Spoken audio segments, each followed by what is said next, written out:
titre du ministère des Finances et du Budget, en liaison avec les ministères concernés, le Conseil a adopté 2 décrets. Le premier décret est relatif au régime juridique des jeux concédés à la Loterie nationale de Côte d'Ivoire, la LONASI. En application de la loi du 27 mai 2020 sur le régime juridique des jeux de hasard en Côte d'Ivoire, ce décret octroie à la LONASI les droits exclusifs d'organisation et d'exploitation des jeux sur le réseau physique et un segment du réseau virtuel comprenant notamment les loteries de toutes sortes, les paris hippiques, les paris sportifs et les paris sur les compétitions sportives virtuelles et les événements virtuels.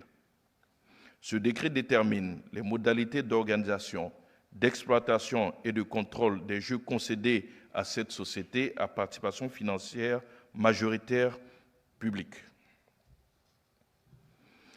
L'organisation et l'exploitation des jeux concédés et assimilés sont donc interdites à tout opérateur autre que la LONASI sur l'ensemble du territoire national.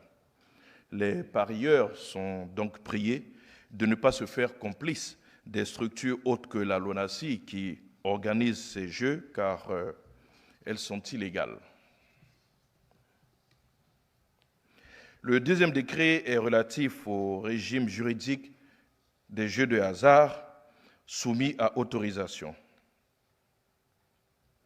La loi du 27 mai 2020 portant régime juridique des jeux de hasard en Côte d'Ivoire, précitée, détermine 2 catégories de jeux soumis au régime de l'autorisation. Il s'agit des jeux de loterie publicitaire ou promotionnels et des loteries destinées à des actes de bienfaisance, à l'encouragement des arts ou à la promotion des actions culturelles.